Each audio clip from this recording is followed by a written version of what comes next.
शास्त्र की रचना दो दृष्टियों से की जाती है। एक तो सामाजिक व्यवस्था और संस्कृति को कायम रखना, जिससे लोग पूर्वजों के पद चिन्हों का अनुकरण कर सकें, तथा दूसरा ये कि वे शाश्वत शांति को प्राप्त कर लें। रामचरितमानस, बाइबल, कुरान इत्यादि में दोनों पक्षों का समावेश है, किंतु भौतिक दृष्टि प्रधान होने के कारण मनुष्य समाजोपयोगी व्यवस्था को ही पकड़ पाता है। आध्यात्मिक सूक्तियों को भी वो सामाजिक व्यवस्था के ही संदर्भ में देखने लगता है। कहता है कि ऐसा तो शास्त्र में लिखा है। इसीलिए वेद व्यास ने दोनों के लिए एक ही ग्रंथ महाभारत लिखते हुए भी आध्यात्मिक क्रिया का संकलन गीता के रूप में अलग से किया, जिससे कि लोग इस मूल कल्याण पथ में भ्रांति का मिश्रण न कर सके। उन्हीं आध्यात्मिक मूल्यों के साथ प्रस्तुत है गीता का दिव्य संदेश।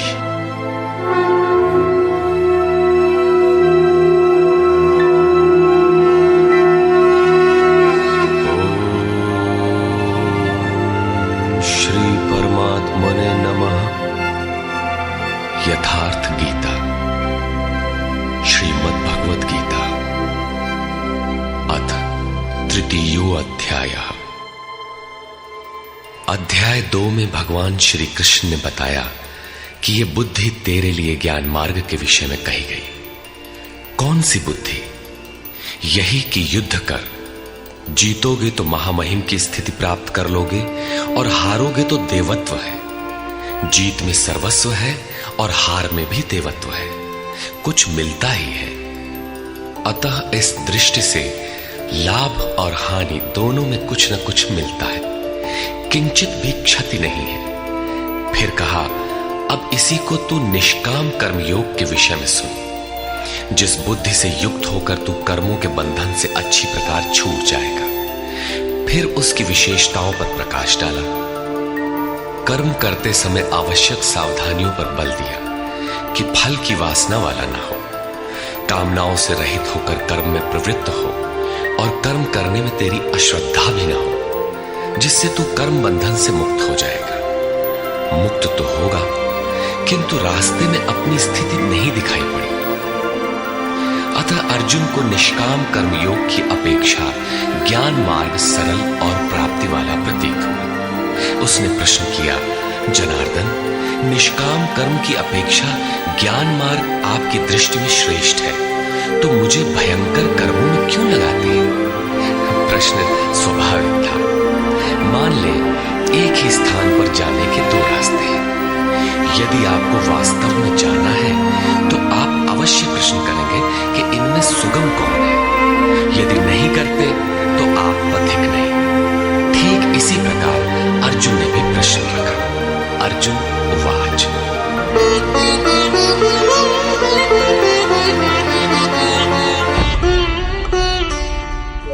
जायसी चेत कर्मणस्ते मता बुद्धिर्जनार्दन तत्किं कर्मणि घोरे मां नियोजयसि केशव। जनों पर दया करने वाले जनार्दन, यदि निष्काम कर्मयोग की अपेक्षा ज्ञान योग आपको श्रेष्ठ मान्य है, तो हे केशव, आप मुझे भयंकर कर्मयोग में क्यों लगाते हैं? निष्काम कर्मयोग में अर्जुन को भयंकरता दिखाई पड़ी, क्योंकि इसमें कर्म करने में ही तेरा अधिकार है, फल में कभी नहीं। कर्म करने में अश्रद्धा भी ना हो और निरंतर समर्पण के साथ योग पर दृष्टि रखते हुए कर्म में लगा रहे। जबकि ज्ञान मार्ग में हारोगे तो देवत्व है, जीतने पर महामहिम स्थिति है। अपनी लाभ हानि स्वयं देखते हुए आगे बढ़ना है। इस प्रकार अर्जुन को निष्काम कर्मयोग की अपेक्षा ज्ञान योग सरल प्रतीत हुआ। इसलिए उसने निवेदन किया,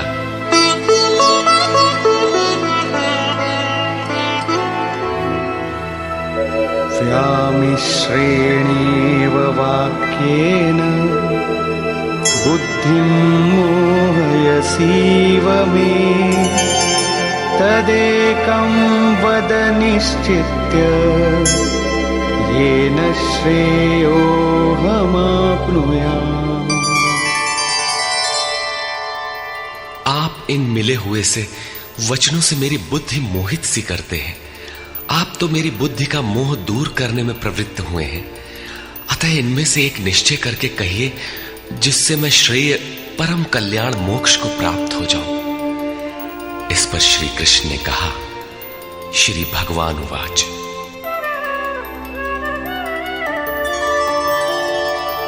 लोकेऽस्मिन् द्विविधा निष्ठा पुरा प्रोक्ता मया नघ। ज्ञानयोगेन सांख्यानां कर्मयोगेन योगिनाम्। निष्पाप अर्जुन, इस संसार में सत्य शोध की दो धाराएं मेरे द्वारा पहले कही गई हैं। पहले का तात्पर्य कभी सत्य युग या त्रेता में नहीं, बल्कि अभी जिसे दूसरे अध्याय में कहे आए हैं। ज्ञानियों के लिए ज्ञान मार्ग और योगियों के लिए निष्काम कर्म योग बताया गया है। दोनों ही मार्गों के अनुसार कर्म तो करना ही पड़ेगा, कर्म अनिवार्य है। न कर्मणामनारम्भात् नैष्कर्म्यं पुरुषोऽश्नुते। न च सन्न्यसनादेव सिद्धिं समधिगच्छति। अर्जुन, मनुष्य न तो कर्मों को न आरंभ करने से निष्कर्मता की अंतिम स्थिति को प्राप्त होता है और न आरंभ की हुई क्रिया को त्यागने मात्र से भगवत प्राप्ति रूपी परम सिद्धि को ही प्राप्त होता है। अब तुझे ज्ञान मार्ग अच्छा लगे या निष्काम कर्म मार्ग, दोनों में कर्म तो करना ही पड़ेगा। प्रायः इस स्थल पर लोग भगवत पथ में संक्षिप्त मार्ग और बचाव ढूंढने लगते हैं। कर्म आरंभ ही न करें, हो गए निष्कर्मी।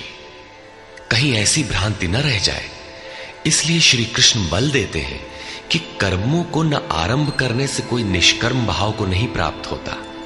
शुभाशुभ कर्मों का जहां अंत है, परम निष्कर्मता की उस स्थिति को कर्म करके ही पाया जा सकता है। इसी प्रकार बहुत से लोग कहते हैं, हम तो ज्ञान मार्गी हैं, ज्ञान मार्ग में कर्म है ही नहीं। ऐसा मानकर कर्मों को त्यागने वाले ज्ञानी नहीं होते।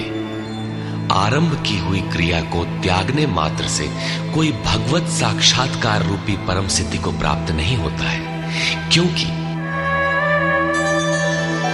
नहि कश्चित् क्षणमपि जातु तिष्ठत्य कर्मकृत्। कार्यते ह्यवशः कर्म सर्वः प्रकृतिजैर्गुणैः। कोई भी पुरुष किसी काल में क्षण मात्र भी कर्म किए बिना नहीं रहता, क्योंकि सभी पुरुष प्रकृति से उत्पन्न हुए गुणों द्वारा विवश होकर कर्म करते हैं। प्रकृति और प्रकृति से उत्पन्न गुण जब तक जीवित हैं, तब तक कोई भी पुरुष कर्म किए बिना रह ही नहीं सकता। अध्याय 4 के 33वें और 37वें श्लोक में श्री कृष्ण कहते हैं कि यावन मात्र कर्म ज्ञान में समाप्त हो जाते हैं।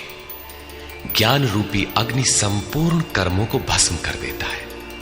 यहां वे कहते हैं कि कर्म किए बिना कोई रहता ही नहीं। अंततः वे महापुरुष कहते क्या है? उनका आशय है कि यज्ञ करते करते तीनों गुणों से अतीत हो जाने पर मन के विलय और साक्षात्कार के साथ यज्ञ का परिणाम निकल जाने पर कर्म शेष हो जाते हैं। उस निर्धारित क्रिया की पूर्णता से पहले कर्म मिटते नहीं, प्रकृति पिंड नहीं छोड़ती।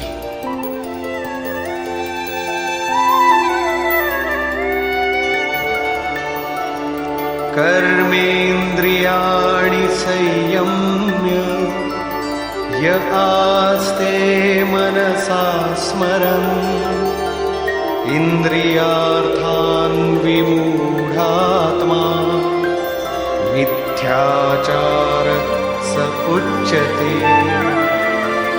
इतने पर भी विशेष रूप से मूढ़ लोग जो कर्मेंद्रियों को हठ से रोककर इंद्रियों के भोगों का मन से स्मरण करते रहते हैं, वे मिथ्याचारी है, पाखंडी है, न कि ज्ञानी। सिद्ध है कि कृष्ण काल में भी ऐसी रूढ़ियां थीं। लोग करने योग्य क्रिया को छोड़कर इंद्रियों को हठ से रोककर बैठ जाते थे और कहने लगते थे कि मैं ज्ञानी हूं, पूर्ण हूं। किंतु श्री कृष्ण कहते हैं कि वे धूर्त हैं। ज्ञान मार्ग अच्छा लगे या निष्काम कर्म, दोनों ही मार्गों में कर्म तो करना ही पड़ेगा।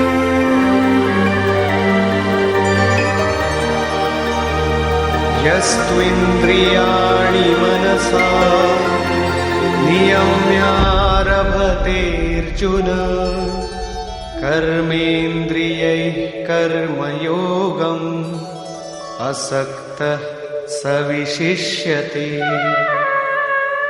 अर्जुन, जो पुरुष मन से इंद्रियों को वश में करके जब मन में भी वासनाओं का स्फुरण न हो, सर्वथा अनासक्त हुआ कर्मेंद्रियों से कर्मयोग का आचरण करता है, वो श्रेष्ठ है। ठीक है, समझ में आया कि कर्म का आचरण करें, किंतु ये प्रश्न खड़ा होता है कि कौन सा कर्म करें। इस पर कहते हैं, नियतं कुरु कर्म त्वं कर्मजायो ह्यकर्मणः शरीरयात्रापि च ते न प्रसिद्ध्येद कर्मणः। अर्जुन, तू निर्धारित किए हुए कर्म को कर, अर्थात कर्म तो बहुत से हैं, उनमें से कोई एक चुना हुआ है, उसी नियत कर्म को कर। कर्म न करने की अपेक्षा कर्म करना ही श्रेष्ठ है, इसलिए कि करते रहोगे, थोड़ी भी दूरी तय कर लोगे तो जैसा पीछे बताए हैं, महान जन्म मरण के भय से उद्धार करने वाला है, इसलिए श्रेष्ठ है। कर्म न करने से तेरी शरीर यात्रा भी सिद्ध नहीं होगी। शरीर यात्रा का अर्थ लोग कहते हैं शरीर निर्वाह। कैसा शरीर निर्वाह? क्या आप शरीर हैं?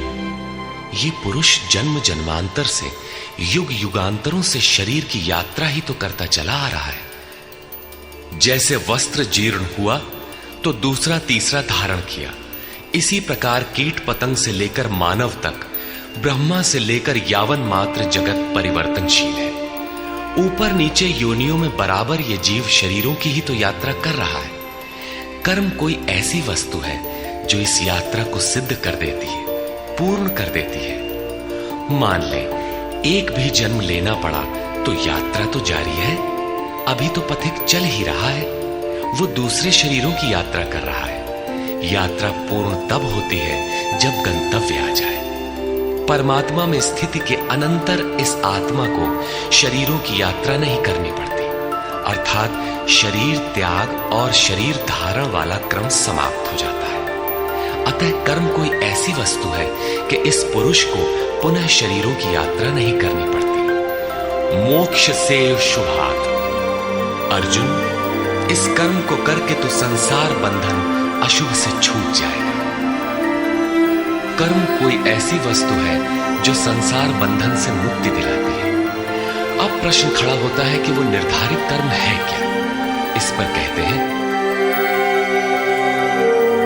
यज्ञार्थात् कर्मणोऽन्यत्र लोकोऽयं कर्मबन्धनः तदर्थं कर्म कौन्तेय मुक्तसङ्गसमाचर। अर्जुन, यज्ञ की प्रक्रिया ही कर्म है। वो हरकत कर्म है जिससे यज्ञ पूर्ण हो। सिद्ध है कि कर्म एक निर्धारित प्रक्रिया है। इसके अतिरिक्त जो कर्म होते हैं, क्या वे कर्म नहीं है? श्री कृष्ण कहते हैं, नहीं, वे कर्म नहीं है। अन्यत्र लोकोयम कर्म बंधनः। इस यज्ञ की प्रक्रिया के अतिरिक्त दुनिया में जो कुछ भी किया जाता है, सारा जगत जिसमें रात दिन व्यस्त है, वो इसी लोक का एक बंधन है, न कि कर्म। कर्म तो मोक्ष से शुभात। अशुभ अर्थात संसार बंधन से छुटकारा दिलाने वाला है। मात्र यज्ञ की प्रक्रिया ही कर्म है। वो हर का कर्म है जिससे यज्ञ पूरा होता है। अतः अर्जुन, उस यज्ञ की पूर्ति के लिए संग दोष से अलग रहकर भली प्रकार कर्म का आचरण कर। संग दोष से अलग हुए बिना यह कर्म होता ही नहीं।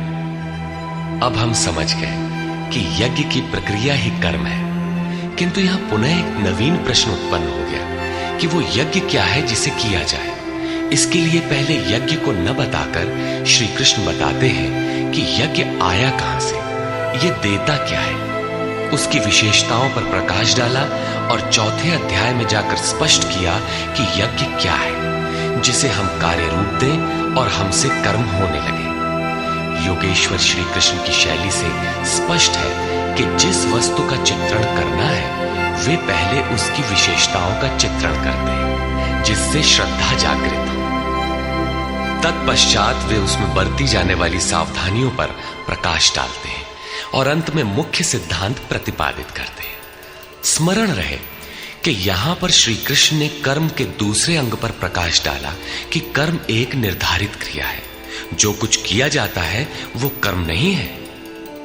अध्याय 2 में पहली बार कर्म का नाम लिया, उसकी विशेषताओं पर बल दिया, उसमें बरती जाने वाली सावधानियों पर प्रकाश डाला, लेकिन यह नहीं बताया कि कर्म क्या है। योगेश्वर श्री कृष्ण ने कहा, अर्जुन, तो निर्धारित किए हुए कर्म को कर। अब प्रश्न उठता है कि निर्धारित कर्म क्या है जिसे हम करें। तब बताया कि यज्ञ को कार्य रूप देना कर्म है। अब प्रश्न उठता है कि वो यज्ञ क्या है। यहां यज्ञ की उत्पत्ति विशेषता बताकर शांत हो जाएंगे और आगे अध्याय 4 में यज्ञ का निखरा हुआ रूप मिलेगा जिसे करना कर्म है। कर्म की यह परिभाषा गीता को समझने की कुंजी है। यज्ञ के अतिरिक्त दुनिया में लोग कुछ न कुछ करते ही रहते हैं। कोई खेती करता है तो कोई व्यापार, कोई पदासीन है तो कोई सेवक, कोई अपने को बुद्धिजीवी कहता है तो कोई श्रमजीवी, कोई समाज सेवा को कर्म मानता है तो कोई देश सेवा को। और इन्हीं कर्मों में लोग सकाम और निष्काम कर्म की भूमिका भी बनाए पड़े हैं। किंतु श्री कृष्ण कहते हैं ये कर्म नहीं है। अन्यत्र लोकोयम कर्म बंधना।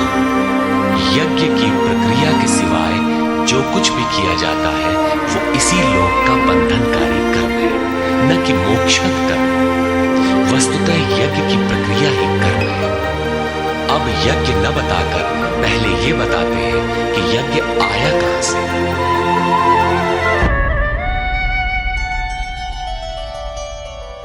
सह यज्ञाः प्रजा सृष्ट्वा पुरोवाच प्रजापतिः अनेन प्रसविष्यध्वम् एष वोस्त्विष्टकामधुक्।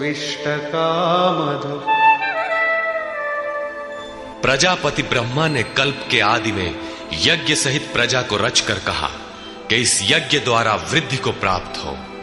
यह यज्ञ तुम लोगों को इष्ट कामधुक, जिसमें अनिष्ट ना हो, विनाश रहित इष्ट संबंधी कामना की पूर्ति करने वाला हो।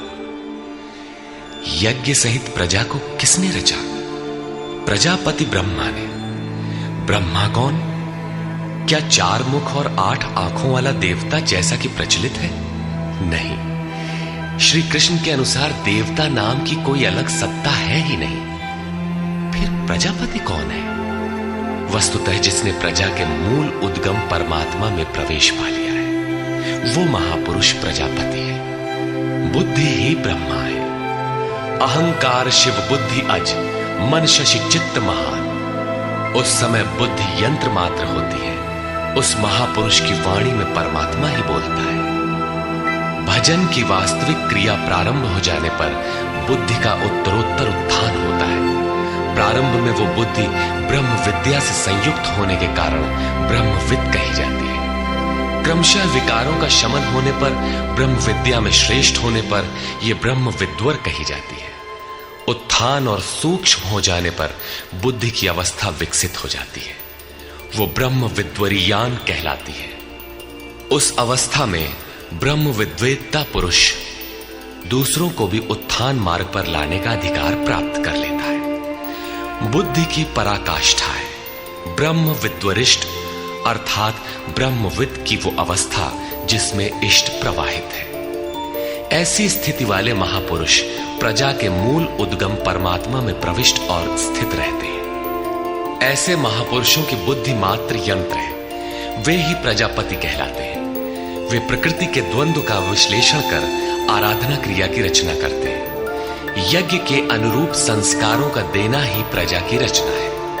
इससे पूर्व समाज अचेत अव्यवस्थित रहता है। सृष्टि अनादि है, संस्कार पहले से ही है, किंतु अस्त व्यस्त विकृत है। यज्ञ के अनुरूप उन्हें ढालना ही रचना या सजाना है।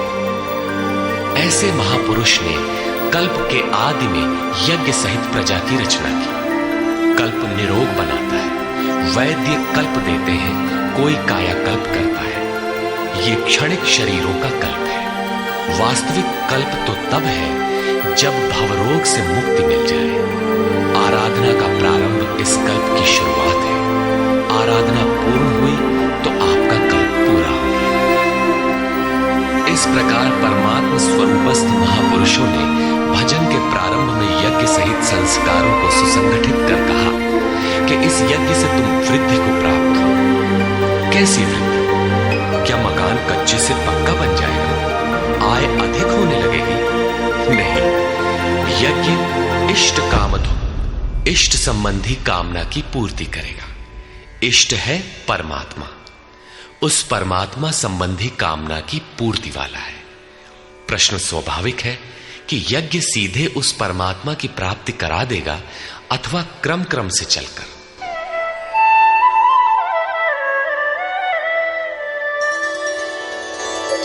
देवान् भावयतानेन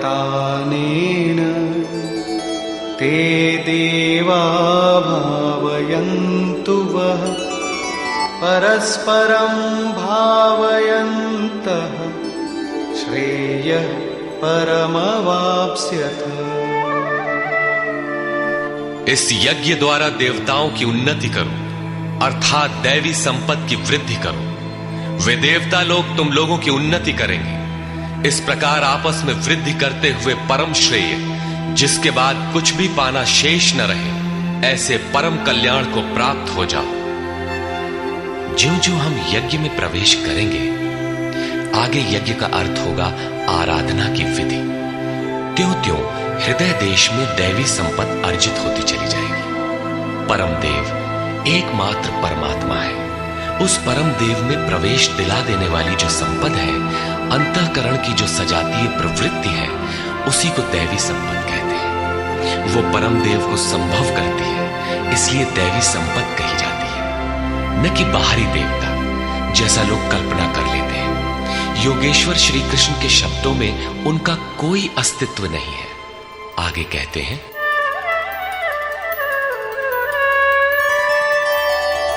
इष्टान् भोगान् हि वो देवा दास्यन्ते यज्ञभाविता तैर्दत्तान् प्रदायैभ्यो यो भुङ्क्ते स्तेन एव सः।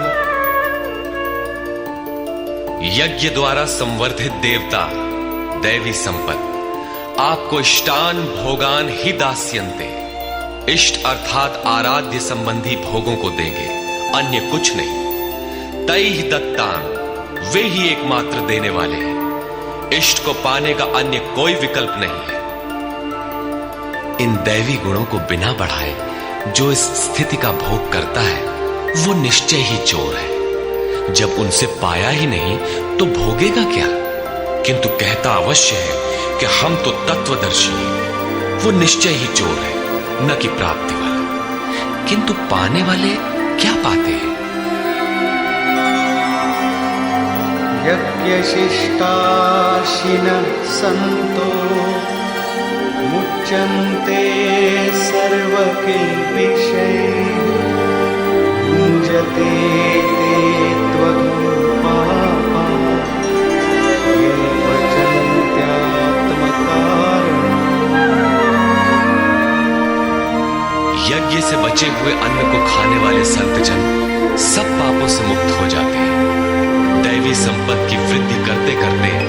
परिणाम में प्राप्ति काल ही पूर्ति काल है। जब यज्ञ पूर्ण हो गया तो शेष बचा हुआ ब्रह्म ही अन्न है। इसी को श्री कृष्ण ने दूसरे शब्दों में कहा, यज्ञ शिष्टामृत भुजो यान्ति ब्रह्म सनातनम। यज्ञ जिसकी सृष्टि करता है उस अशन को पान करने वाला ब्रह्म में प्रविष्ट हो जाता है। यहां वे कहते हैं कि यज्ञ से शेष बचे हुए अशन को, ब्रह्म पीयूष को पान करने वाला सब पापों से छुटकारा पा जाता है। संत जन तो छूट जाते हैं, किंतु पापी लोग मोह के माध्यम से उत्पन्न शरीरों के लिए पचते हैं। वे पाप खाते हैं। उन्होंने भजन भी किया, आराधना को समझा, अग्रसर भी हुए, किंतु बदले में एक मीठी सी चाह पैदा हो गई कि आत्म कारणात् शरीर के लिए और शरीर के संबंधों को लेकर कुछ मिले। उसे मिल तो जाएगा, किंतु उतने भोग के पश्चात वो अपने को वहीं खड़ा पाएगा जहां से चलना प्रारंभ किया था। इससे बड़ी क्षति क्या होगी? जब शरीर ही नश्वर है तो इसके सुख भोग कब तक साथ देंगे? वे आराधना तो करते हैं, किंतु बदले में पाप ही खाते हैं। पलट सुधाते सठ विष लेहि, वो नष्ट तो नहीं होगा, किंतु आगे नहीं बढ़ेगा। इसीलिए श्री कृष्ण निष्काम भाव से कर्म भजन करने पर बल देते हैं। अभी तक श्री कृष्ण ने बताया कि यज्ञ परम श्रेय देता है और उसकी रचना महापुरुषों द्वारा होती है, किंतु वे महापुरुष प्रजा की रचना में क्यों प्रवृत्त होते हैं? इस पर कहते हैं,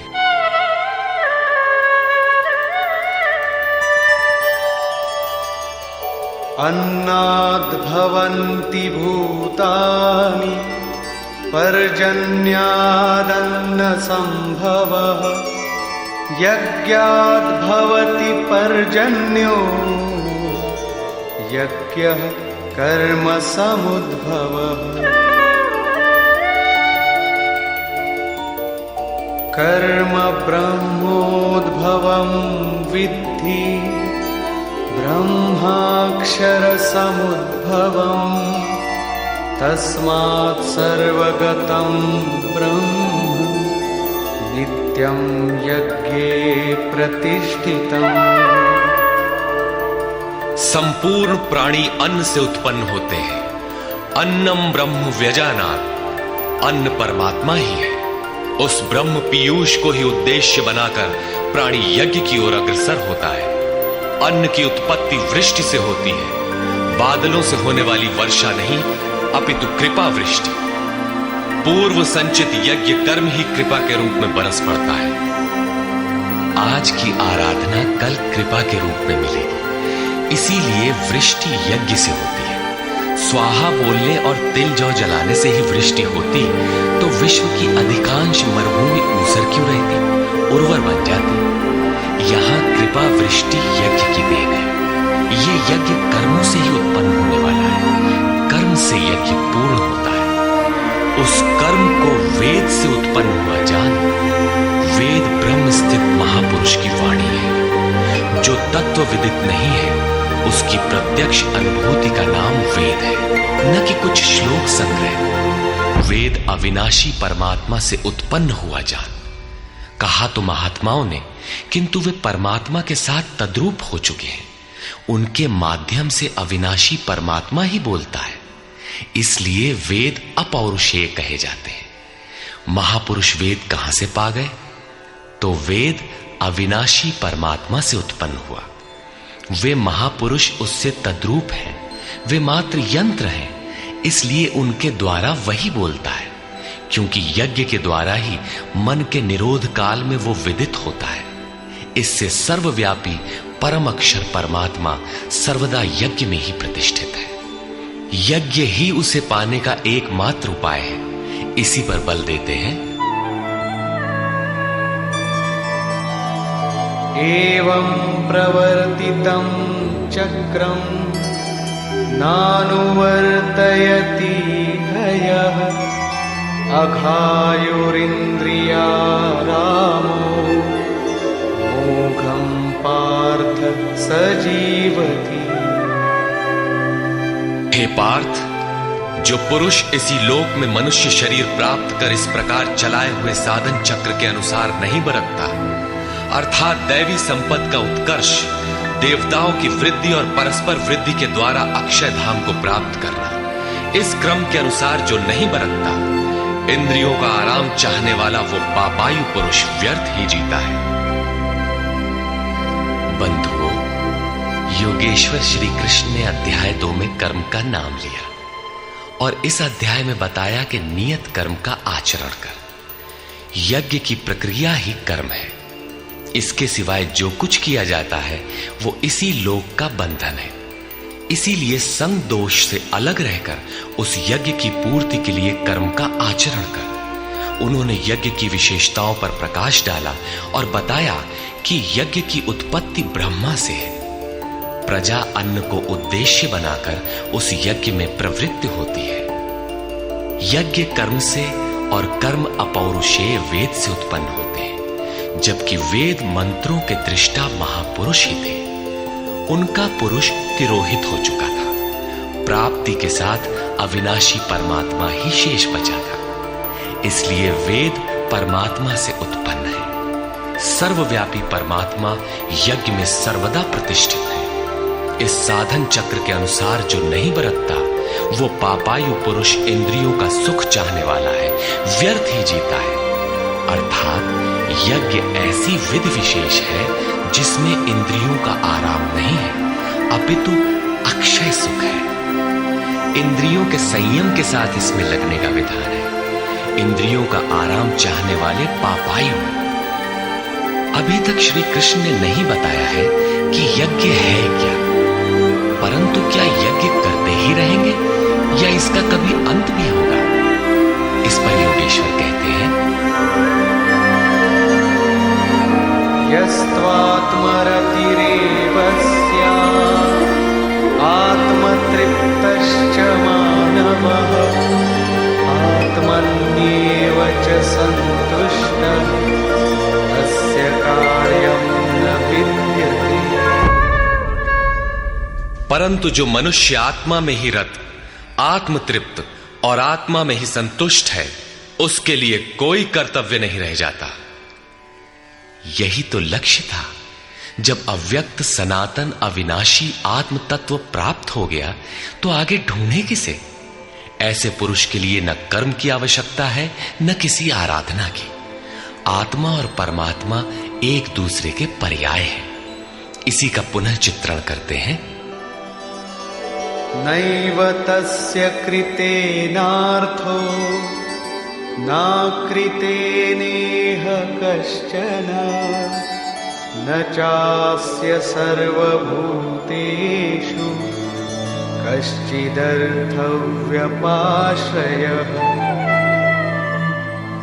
इस संसार में उस पुरुष का किए जाने से कोई लाभ नहीं है और न छोड़ देने से कोई हानि है। जबकि पहले आवश्यक था, उसका संपूर्ण प्राणियों में कोई स्वार्थ संबंध नहीं रह जाता। आत्मा ही तो शाश्वत, सनातन, अव्यक्त, अपरिवर्तनशील और अक्षय है। जब उसी को पा लिया, उसी से संतुष्ट, उसी से तृप्त, उसी में ओतप्रोत और स्थित है, आगे कोई सत्ता ही नहीं तो किसको खोजे? मिलेगा क्या? उस पुरुष के लिए कर्म छोड़ देने से कोई हानि भी नहीं है, क्योंकि विकार जिस पर अंकित होते हैं वो चित्त ही न रहा। उसका संपूर्ण भूतों में बाह्य जगत और आंतरिक संकल्पों की परत में लेश मात्र भी अर्थ नहीं रहता। सबसे बड़ा अर्थ तो था परमात्मा। जब वही उपलब्ध है तो दूसरों से उसका क्या प्रयोजन होगा? तस्मादसक्तः सततं कार्यं कर्म समाचर असक्तो ह्याचरन् कर्म परमाप्नोति पुरुषः। इस स्थिति को प्राप्त करने के लिए तू अनासक्त हुआ। निरंतर कार्यम कर्म, जो करने योग्य कर्म है उस कर्म को अच्छी प्रकार कर, क्योंकि अनासक्त पुरुष कर्म के आचरण से परमात्मा को प्राप्त होता है। नियत कर्म, कार्यम कर्म एक ही है। कर्म की प्रेरणा देते हुए वे कहते हैं,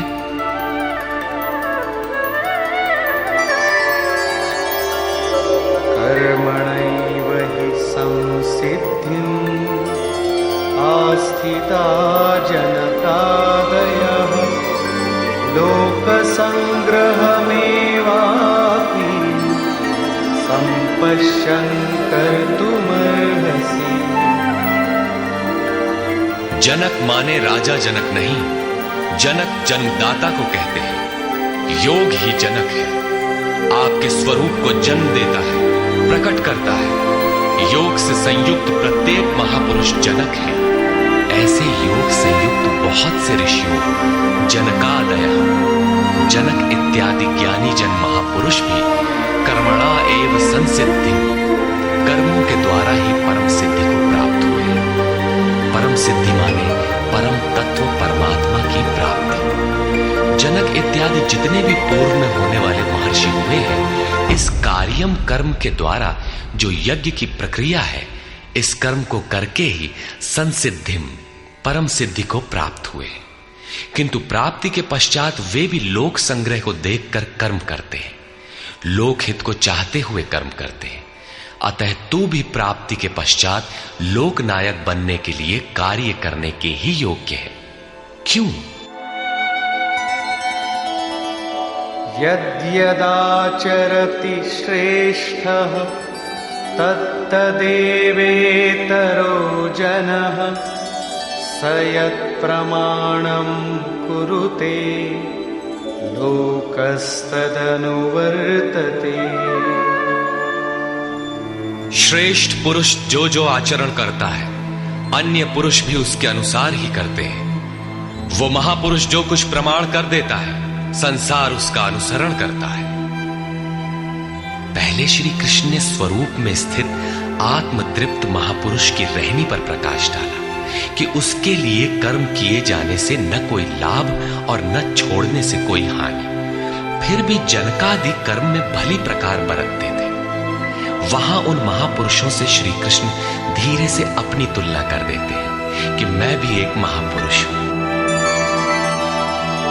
न मे पार्थास्ति कर्तव्यम् त्रिषु लोकेषु किंचन नानवाप्तमवाप्तव्यम् वर्त एव च कर्मणि।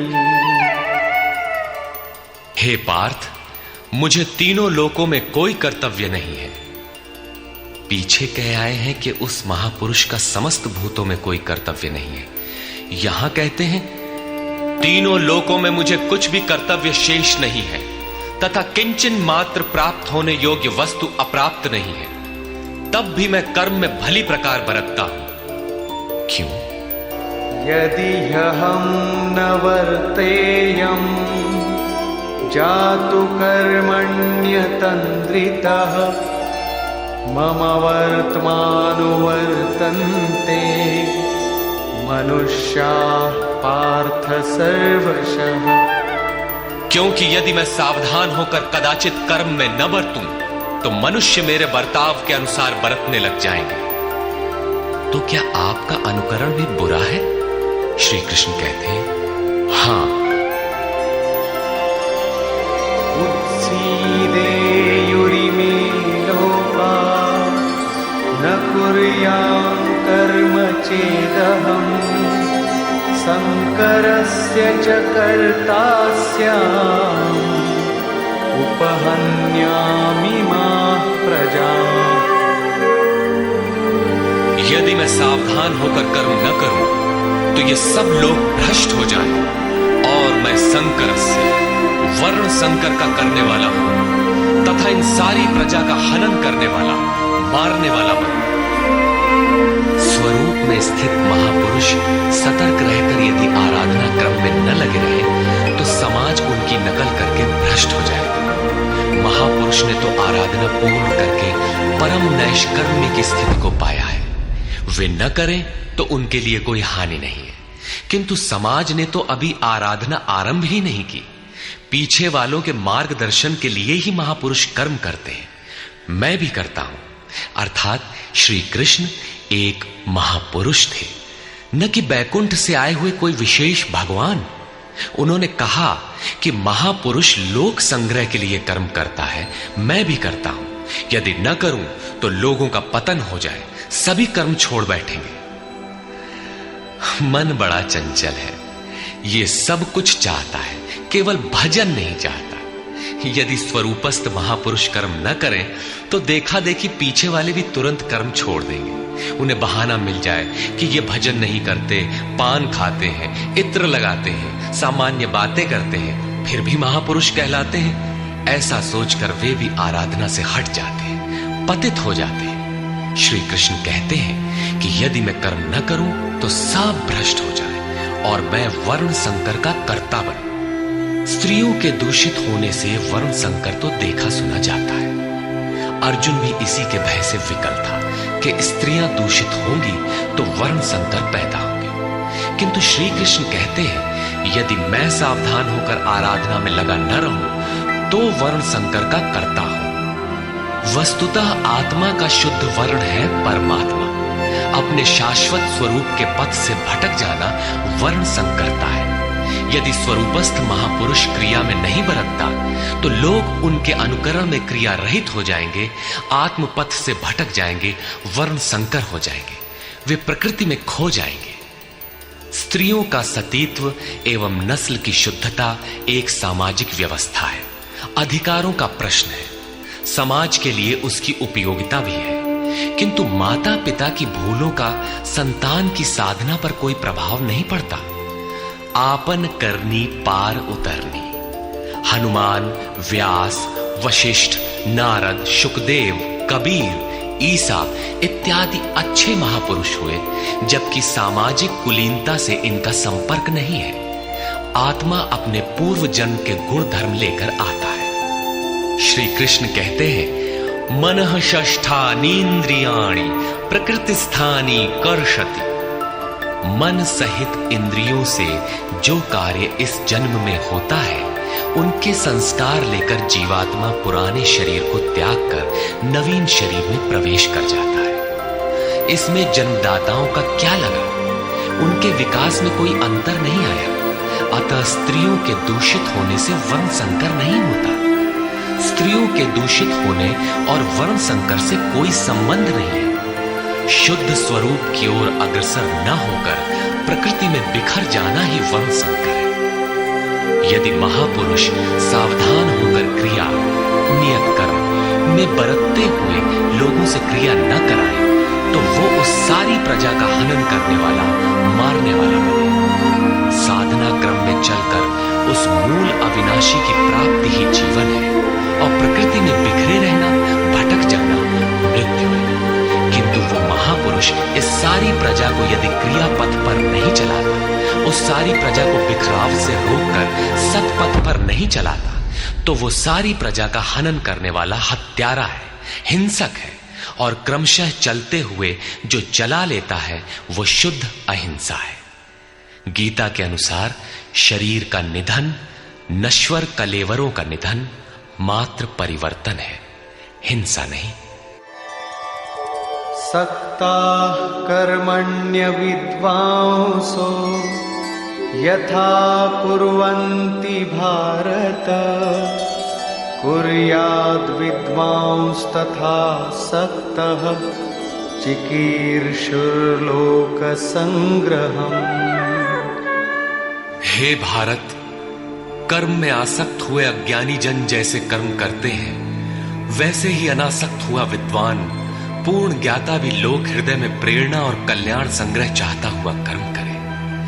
यज्ञ की विधि जानते और करते हुए भी हम अज्ञानी हैं। ज्ञान का अर्थ है प्रत्यक्ष जानकारी। जब तक लेश मात्र भी हम अलग हैं, आराध्य अलग है, तब तक अज्ञान विद्यमान है। जब तक अज्ञान है तब तक कर्म में आसक्ति रहती है। अज्ञानी जितनी आसक्ति से आराधना करता है उसी प्रकार अनासक्त। जिसे कर्मों से प्रयोजन नहीं है तो आसक्ति क्यों होगी। ऐसा पूर्ण ज्ञाता महापुरुष भी लोकहित के लिए कर्म करे, दैवी संपद का उत्कर्ष करे, जिससे समाज उस पर चल सके। न बुद्धिभेदं जनयेत् अज्ञानां कर्म संगिनां जोषयेत् सर्वकर्माणि विद्वान् युक्तः समाचरन्। ज्ञानी पुरुषों को चाहिए कि कर्मों में आसक्ति वाले अज्ञानियों की बुद्धि में भ्रम न पैदा करें, अर्थात स्वरूपस्थ महापुरुष ध्यान दें कि उनके किसी आचरण से पीछे वालों के मन में कर्म के प्रति अश्रद्धा न उत्पन्न हो जाए। परमात्म तत्व से संयुक्त महापुरुष को भी चाहिए कि स्वयं भली प्रकार नियत कर्म करता हुआ उनसे करावे। यही कारण था कि पूज्य महाराज जी वृद्धावस्था में भी रात के 2 बजे ही उठकर बैठ जाएं, खांसने लगे।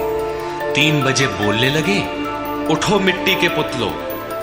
सब उठकर चिंतन में लग जाएं तो स्वयं थोड़ा लेट जाए। कुछ देर बाद फिर उठकर बैठ जाएं, कहें, तुम लोग सोचते हो कि महाराज सो रहे हैं, किंतु मैं सोता नहीं, श्वास में लगा। वृद्धावस्था का शरीर है, बैठने में कष्ट होता है, इसी से मैं पड़ा रहता हूं। लेकिन तुम्हें तो स्थिर और सीधे बैठकर चिंतन में लगना है। जब तक तैल धारा के सदृश श्वास की डोरी न लग जाए, क्रम न टूटे, अन्य संकल्प बीच में व्यवधान उत्पन्न न कर सके, तब तक सतत लगे रहना साधक का धर्म है। मेरी श्वास तो बांस की तरह स्थिर खड़ी है। यही कारण है कि अनुयायियों से कराने के लिए वो महापुरुष भली प्रकार कर्म में बरतता है। जिस गुण को सिखावे उसे करके दिखावे। इस प्रकार स्वरूपस्थ महापुरुष को भी चाहिए कि स्वयं कर्म करता हुआ साधकों को भी आराधना में लगाए रहे। साधक भी श्रद्धापूर्वक आराधना में लगे, किंतु चाहे ज्ञान योगी हो अथवा समर्पण भाव वाला निष्काम कर्म योगी हो, साधक में साधना का अहंकार नहीं आना चाहिए। कर्म किसके द्वारा होते हैं, उसके होने में कौन कारण है, इस पर श्री कृष्ण प्रकाश डालते हैं।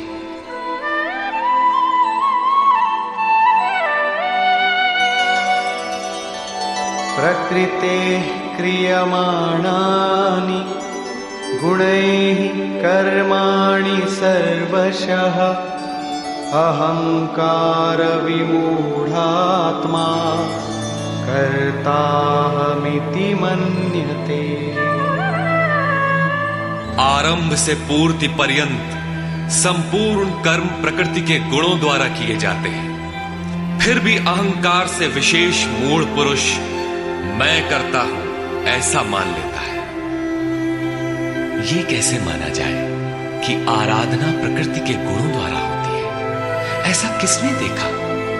इस पर कहते हैं, तत्त्ववित्तु महाबाहो गुणकर्म विभागयोः गुणागुणेषु वर्तन्ते इति मत्वा न सज्जते। हे महाबाहो, गुण और कर्म के विभाग को तत्वविद परम तत्व परमात्मा की जानकारी वाले महापुरुषों ने देखा और संपूर्ण गुण गुणों में बरत रहे हैं।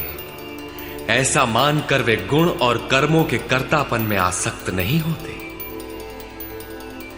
यहां तत्व का अर्थ परम तत्व परमात्मा है, न कि 5 या 25 तत्व जैसा कि लोग गणना करते हैं। योगेश्वर श्री कृष्ण के शब्दों में तत्व एकमात्र परमात्मा है, अन्य कोई तत्व है ही नहीं। गुणों को पार करके परम तत्व परमात्मा में स्थित महापुरुष गुण के अनुसार कर्मों का विभाजन देख पाते हैं। तामसी गुण रहेगा तो उसका कार्य होगा आलस्य, निद्रा, प्रमाद, कर्म में प्रवृत्त न होने का स्वभाव। राजसी गुण रहेंगे तो आराधना में पीछे न हटने का स्वभाव, शौर्य, स्वामी भाव से कर्म होगा। और सात्विक गुण कार्यरत होने पर ध्यान, समाधि, अनुभवी उपलब्धि, धारावाहिक चिंतन, सरलता स्वभाव में होगी। गुण परिवर्तनशील है। प्रत्यक्षदर्शी ज्ञानी ही देख पाता है कि गुणों के अनुरूप कर्मों का उत्कर्ष अपकर्ष होता है। गुण अपना कार्य करा लेते हैं, अर्थात गुण गुणों में बरतते हैं। ऐसा समझकर वो प्रत्यक्ष दृष्टा कर्म में आसक्त नहीं, किंतु जिसने गुणों का पार नहीं पाया, जो अभी रास्ते में है, उन्हें तो कर्म में आसक्त रहना है। इसलिए प्रकृतेर्गुण सम्मूढा सज्जन्ते गुणकर्मसु तान् कृत्स्नविदो मन्दान् कृत्स्नविन्न विचालयेत्। प्रकृति के गुणों से मोहित हुए पुरुष गुण और कर्मों में क्रमशः निर्मल गुणों की ओर उन्नति देखकर उनमें आसक्त होते हैं। उन अच्छी प्रकार न समझने वाले मंदान शिथिल प्रयत्न वालों को अच्छी प्रकार जानने वाला ज्ञानी चलायमान न करे, उन्हें हतोत्साहित न करे, बल्कि प्रोत्साहन दे, क्योंकि कर्म करके ही उन्हें परम नैष्कर्म्य की स्थिति पाना है। अपनी शक्ति और स्थिति का आकलन करके कर्म में प्रवृत्त होने वाले ज्ञान मार्गी साधकों को चाहिए कि कर्म को गुणों की देन माने, अपने को कर्ता मानकर अहंकारी न बन जाए, निर्मल गुणों को प्राप्त होने पर भी उनमें आसक्त न हो। किंतु निष्काम कर्मयोगी को कर्म और गुणों के विश्लेषण में समय देने की कोई आवश्यकता नहीं है, उसे तो बस समर्पण के साथ कर्म करते जाना है। कौन गुण आ जा रहा है ये देखना इष्ट की जिम्मेदारी हो जाती है। गुणों का परिवर्तन और क्रम क्रम से उत्थान वो इष्ट की ही देन मानता है और कर्म होने को भी उन्हीं की देन मानता है। अतः कर्तापन का अहंकार या गुणों में आसक्ति होने की समस्या उसके लिए नहीं रहती, जबकि अनवरत लगा रहता है। इसी पर और साथ ही युद्ध का स्वरूप बताते हुए श्री कृष्ण कहते हैं, मयि सर्वाणि कर्माणि सन्न्यस्याध्यात्मचेतसा निराशीर्निर्ममो भूत्वा युध्यस्व विगतज्वरः। इसलिए अर्जुन, तू अध्यात्म चेतसा अंतरात्मा में चित्त का निरोध करके ध्यानस्थ होकर संपूर्ण कर्मों का मुझ में अर्पण करके आशा रहित, ममता रहित और संताप रहित होकर युद्ध कर। जब चित्त ध्यान में स्थित है, लेश मात्र भी कहीं आशा नहीं, कर्म में ममत्व नहीं है, असफलता का संताप नहीं है, तो वो पुरुष कौन सा युद्ध करेगा? जब सब ओर से चित्त सिमटकर हृदय देश में निरुद्ध होता जा रहा है, तो वो लड़ेगा किस लिए, किससे और वहां है कौन? वास्तव में जब आप ध्यान में प्रवेश करेंगे, तभी युद्ध का सही स्वरूप खड़ा होता है। तो काम क्रोध, राग द्वेष, आशा तृष्णा इत्यादि विकारों का समूह, विजातीय प्रवृत्तियां जो कुरु कहलाती हैं, संसार में प्रवृत्ति देती ही रहती है, बाधा के रूप में भयंकर आक्रमण करती है। बस इनका पार पाना ही युद्ध है। इनको मिटाते हुए अंतरात्मा में सिमटते जाना, ध्यानस्थ होते जाना ही यथार्थ युद्ध है। इसी पर पुनः बल देते हैं, ये मे मतमिदं नित्यम् अनुतिष्ठन्ति मानवाः श्रद्धावन्तो न सूयन्तो मुच्यन्ते तेऽपि कर्मणि। अर्जुन, जो कोई मनुष्य दोष दृष्टि से रहित होकर श्रद्धा भाव समर्पण से संयुक्त हुआ, सदा मेरे इस मत के अनुसार बरतते हैं कि युद्ध कर, वे पुरुष भी संपूर्ण कर्मों से छूट जाते हैं।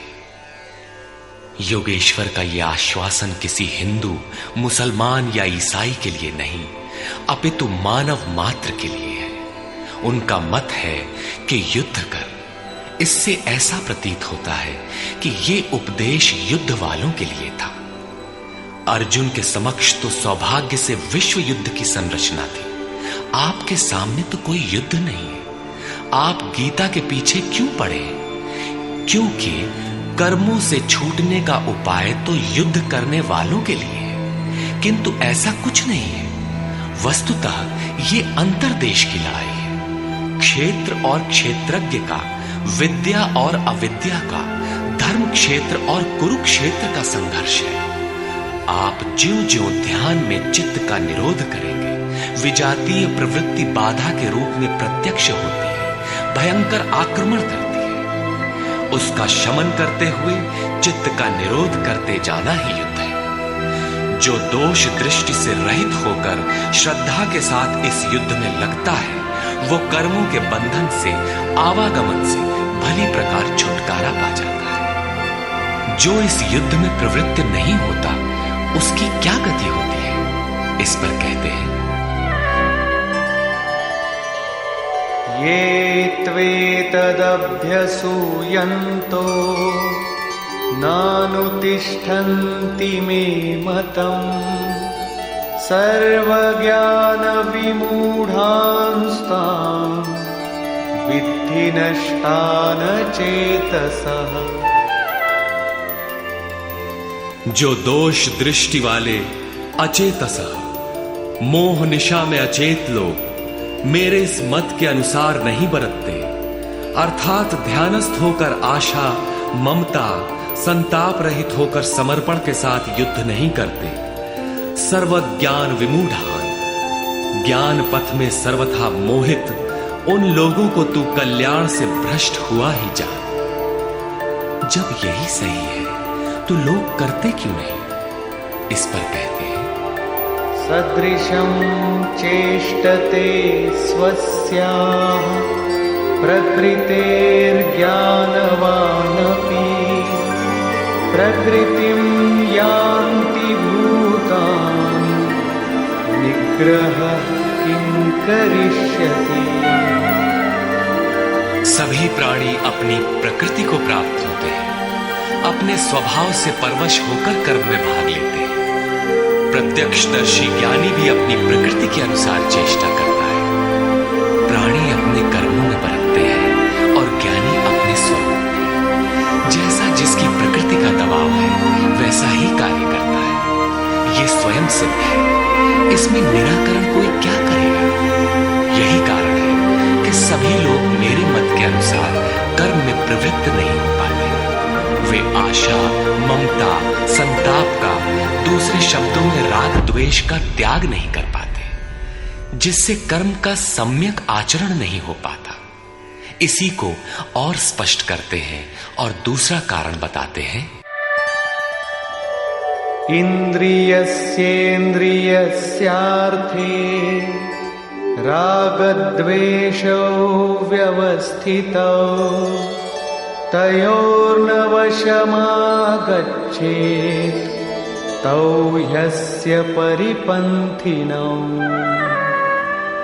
इंद्रिय और इंद्रियों के भोगों में राग और द्वेष स्थित हैं। इन दोनों के वश में नहीं होना चाहिए, क्योंकि इस कल्याण मार्ग में कर्मों से छूट जाने वाली प्रणाली में ये राग और द्वेष दुर्धर्ष शत्रु है, आराधना का अपहरण कर ले जाते हैं। जब शत्रु भीतर है तो बाहर कोई किसी से क्यों लड़ेगा? शत्रु तो इंद्रिय और भोगों के संसर्ग में है, अंतःकरण में है। अतः ये युद्ध भी अंतःकरण का युद्ध है, क्योंकि शरीर ही क्षेत्र है जिसमें सजातीय विजातीय दोनों प्रवृत्तियां, विद्या और अविद्या रहती हैं, जो माया के दो अंग हैं। इन्हीं प्रवृत्तियों का पार पाना, सजातीय प्रवृत्ति को साध कर विजातीय का अंत करना युद्ध है। विजातीय समाप्त होने पर सजातीय का उपयोग समाप्त हो जाता है। स्वरूप का स्पर्श करके सजातीय का भी उसके अंतराल में विलय हो जाना, इस प्रकार प्रकृति का पार पाना युद्ध है, जो ध्यान में ही संभव है। राग द्वेष के शमन में समय लगता है, इसलिए बहुत से साधक क्रिया को छोड़कर सहसा महापुरुष की नकल करने लग जाते हैं। श्री कृष्ण इससे सावधान करते हैं।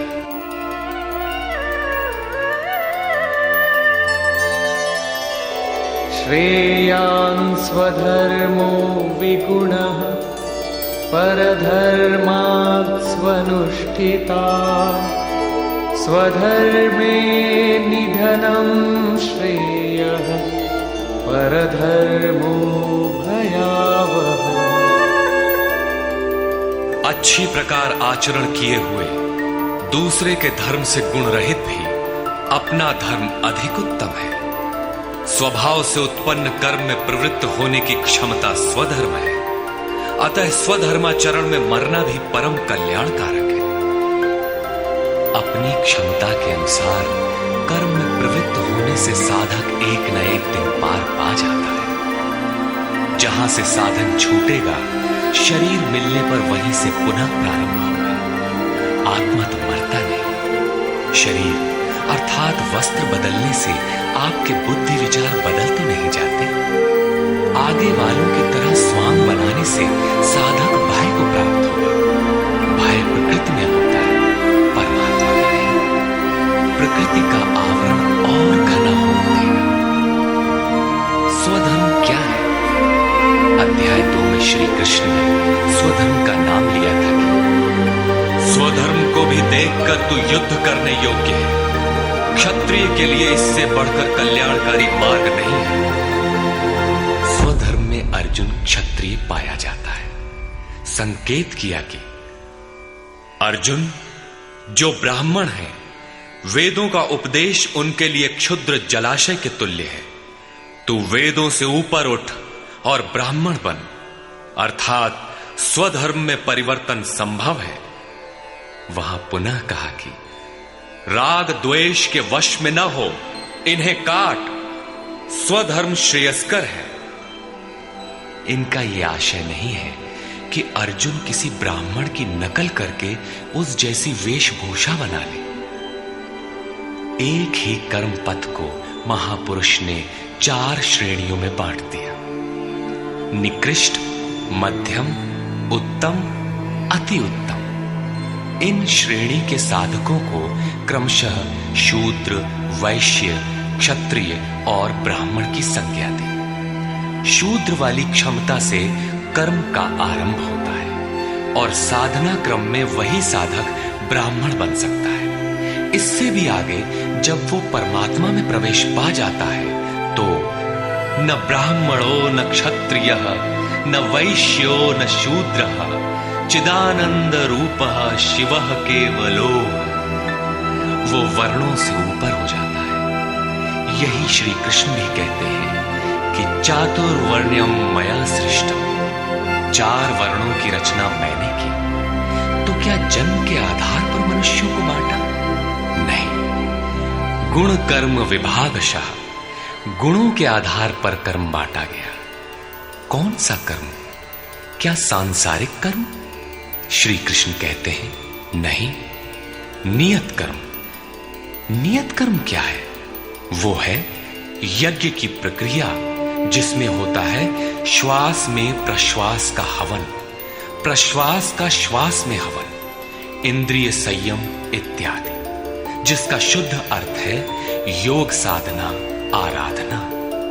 इस आराधना कर्म को ही 4 श्रेणियों में बांटा गया। जैसी क्षमता वाला पुरुष हो, उसे उसी श्रेणी से प्रारंभ करना चाहिए।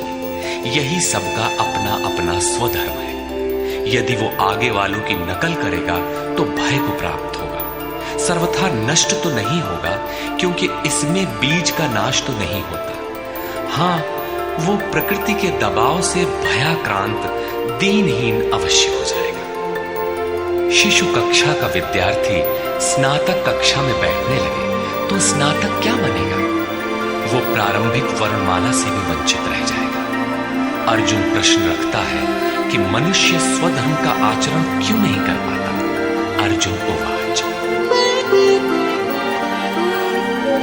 अथ केन प्रयुक्तोऽयं पापं चरति पुरुषः अनिच्छन्नपि वार्ष्णेय बलादिव नियोजितः।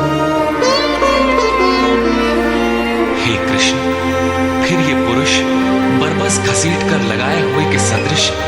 इतना चाहता हुआ भी किसकी प्रेरणा से पाप का आचरण करता है? आपके मत के अनुसार क्यों नहीं चल पाता?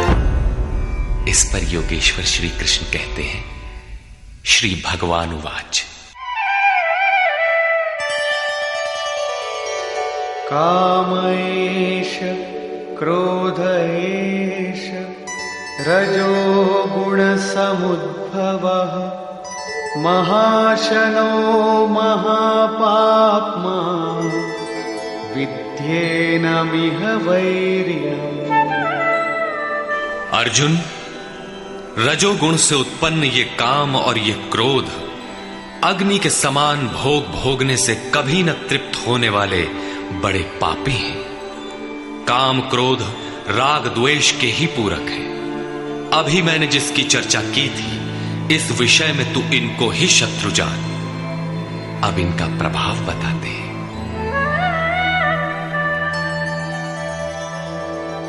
धूमेनाव्रियते वह्निः यथादर्शो मलेन च यथोल्बेनावृतो गर्भः तथा तेनेदमावृतम्। जैसे धुएं से अग्नि और मल से दर्पण ढक जाता है, जैसे जेर से गर्भ ढका हुआ है, ठीक वैसे ही काम क्रोधादि विकारों से यह ज्ञान ढका हुआ है। भीगी लकड़ी जलाने पर धुआं ही धुआं होता है। अग्नि रहकर भी लपट का रूप नहीं ले पाता। मल से ढके दर्पण पर जिस प्रकार प्रतिबिंब स्पष्ट नहीं होता, झिल्ली के कारण जिस प्रकार गर्भ ढका रहता है, वैसे ही इन विकारों के रहते परमात्मा का प्रत्यक्ष ज्ञान नहीं होता। आवृतं ज्ञानमेतेन ज्ञानिनो नित्यवैरिणा कामरूपेण कौन्तेय दुष्पूरेणानलेन च। कौन्तेय, अग्नि के समान भोगों से न तृप्त होने वाले ज्ञानियों के निरंतर बैरी इस काम से ज्ञान ढका हुआ है। अभी तो श्री कृष्ण ने काम और क्रोध दो शत्रु बताए। प्रस्तुत श्लोक में वे केवल एक शत्रु काम का नाम लेते हैं। वस्तुतः काम में क्रोध का अंतर्भाव है। कार्य पूर्ण होने पर क्रोध समाप्त हो जाता है, किंतु कामना समाप्त नहीं होती। कामना पूर्ति में व्यवधान पड़ते ही क्रोध पुनः उभर आता है। काम के अंतराल में क्रोध भी निहित है। इस शत्रु का निवास कहां है? इसे ढूंढे कहां? निवास जान लेने पर इसे समूल नष्ट करने से सुविधा रहेगी। इस पर श्री कृष्ण कहते हैं,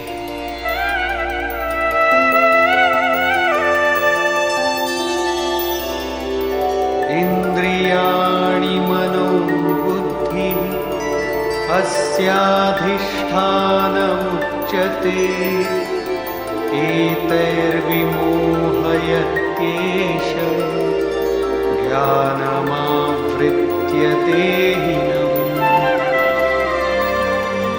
इंद्रियां, मन और बुद्धि इसके वास स्थान कहे जाते हैं।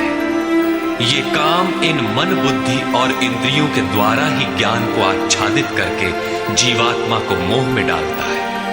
तस्मात् त्वमिन्द्रियाण्यादौ नियम्य भरतर्षभ आत्मानं प्रजहिनेनं ज्ञानविज्ञाननाशनम्। इसलिए अर्जुन, तू पहले इंद्रियों को नियम में संयत कर, क्योंकि शत्रु तो इनके अंतराल में छिपा है। वो तुम्हारे शरीर के भीतर है, बाहर खोजने से वो कहीं नहीं मिलेगा। इंद्रियों को वश में करके ज्ञान और विज्ञान का नाश करने वाले इस पापी काम को ही मार। ये हृदय देश की अंतर जगत की लड़ाई है। काम सीधे पकड़ में नहीं आएगा, अतः विकारों के निवास स्थान का ही घेराव कर लो, इंद्रियों को ही संयत कर लो। किंतु इंद्रियों और मन को संयत करना तो बड़ा कठिन है।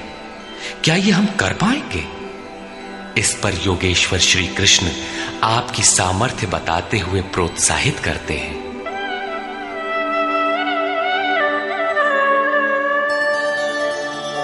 इंद्रियाणि पराण्याहुः इंद्रियेभ्यः परं मनः मनसस्तु परा बुद्धिः यो बुद्धेः परतस्तु सः। अर्जुन, इस शरीर से तू इंद्रियों को परे अर्थात सूक्ष्म और बलवान जान। इंद्रियों से परे मन है, ये उनसे भी बलवान है। मन से परे बुद्धि है, और जो बुद्धि से भी अत्यंत परे है वो तुम्हारा आत्मा है, वही हो तुम। इसलिए इंद्रियों, मन और बुद्धि का निरोध करने में तुम सक्षम हो। एवं बुद्धे परं बुद्ध्वा संस्तभ्यात्मानमात्मना जहि शत्रुं महाबाहो कामरूपं दुरासदम्।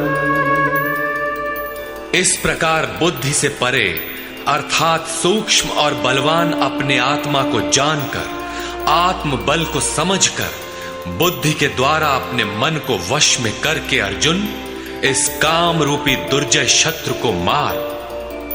काम एक दुर्जय शत्रु है। इंद्रियों के द्वारा ये आत्मा को मोहित करता है, तो अपनी शक्ति समझकर, आत्मा को बलवान समझकर काम रूपी शत्रु को मारना है। कहने की आवश्यकता नहीं है कि ये शत्रु आंतरिक है और युद्ध भी अंतर्देश का ही है। निष्कर्ष, बहुधा गीता प्रेमी व्याख्याताओं ने इस अध्याय को कर्मयोग का नाम दिया है, किंतु यह संगत नहीं है। दूसरे अध्याय में योगेश्वर ने कर्म का नाम लिया।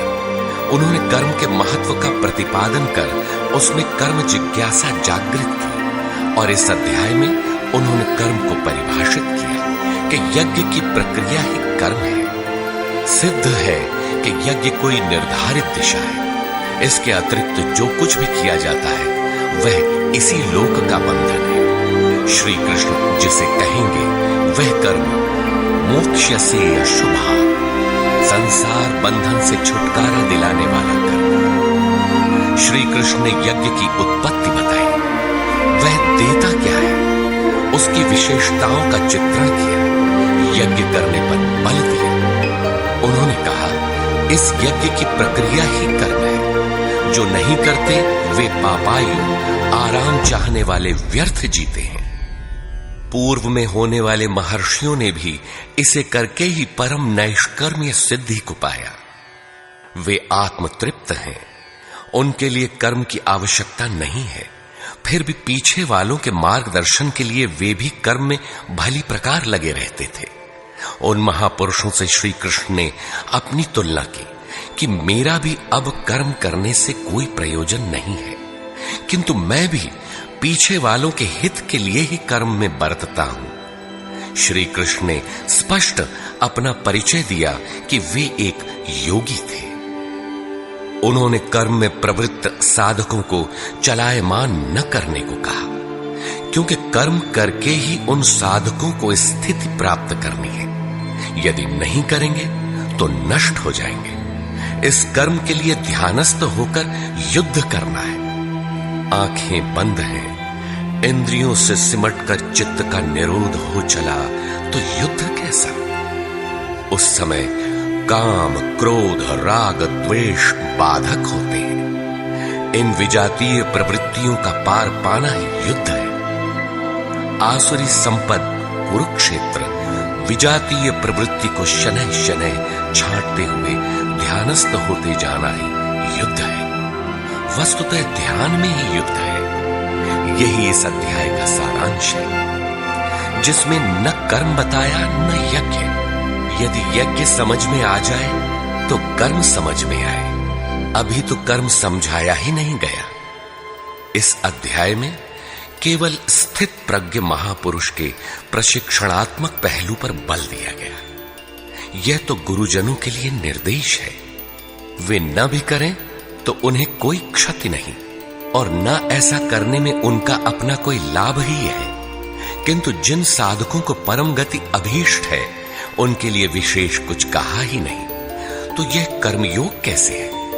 कर्म का स्वरूप भी स्पष्ट नहीं है जिसे किया जाए, क्योंकि यज्ञ की प्रक्रिया ही कर्म है। अभी तक उन्होंने इतना ही बताया, यज्ञ तो बताया नहीं। कर्म का स्वरूप स्पष्ट कहां हुआ? हां, युद्ध का यथार्थ चित्रण गीता में यही पाया जाता है। संपूर्ण गीता पर दृष्टिपात करें तो अध्याय 2 में कहा कि शरीर नाशवान है, अतः युद्ध कर। गीता में युद्ध का यही ठोस कारण बताया गया। आगे ज्ञान योग के संदर्भ में क्षत्रिय के लिए युद्ध ही कल्याण का एकमात्र साधन बताया गया, और कहा कि यह बुद्धि तेरे लिए ज्ञान योग के विषय में कही गई। कौन सी बुद्धि? यही कि हार जीत दोनों दृष्टियों में लाभ ही है, ऐसा समझकर युद्ध कर। फिर अध्याय 4 में कहा कि योग में स्थित रहकर हृदय में स्थित अपने संशय को ज्ञान रूपी तलवार द्वारा काट। वह तलवार योग में है। अध्याय 5 से 10 तक युद्ध की चर्चा तक नहीं है। 11वें अध्याय में केवल इतना कहा कि ये शत्रु मेरे द्वारा पहले से ही मारे गए हैं। तू निमित्त मात्र होकर खड़ा भर हो जा, यश को प्राप्त कर। ये तुम्हारे बिना भी मारे हुए हैं, प्रेरक करा लेगा। तू इन मुर्दों को ही मार। अध्याय 15 में संसार सुविरूढ़ मूल वाला पीपल वृक्ष जैसा कहा गया, जिसे असंगता रूपी शस्त्र द्वारा काटकर उस परम पद को खोजने का निर्देश मिला। आगे के अध्यायों में युद्ध का उल्लेख नहीं है। हां, अध्याय 16 में असुरों का चित्रण अवश्य है जो नरकगामी है। अध्याय 3 में ही युद्ध का विशद चित्रण है। श्लोक 30 से श्लोक 43 तक युद्ध का स्वरूप, उसकी अनिवार्यता, युद्ध न करने वालों का विनाश, युद्ध में मारे जाने वाले शत्रुओं के नाम, उन्हें मारने के लिए अपनी शक्ति का आह्वान और निश्चय ही उन्हें काटकर फेंकने पर बल दिया। इस अध्याय में शत्रु और शत्रु का आंतरिक स्वरूप स्पष्ट है, जिनके विनाश की प्रेरणा दी गई है। अतः ओम तत्सदिति श्रीमद्भगवद गीता सूपनिषत्सु ब्रह्म विद्यायाम योग शास्त्रे श्री कृष्ण अर्जुन संवादे शत्रु विनाश प्रेरणा नाम तृतीयो अध्याय। इस प्रकार स्वामी अड़गड़ानंद कृत श्रीमद् भगवद गीता के भाष्य यथार्थ गीता का 3रा अध्याय पूर्ण होता है। हरि ओम।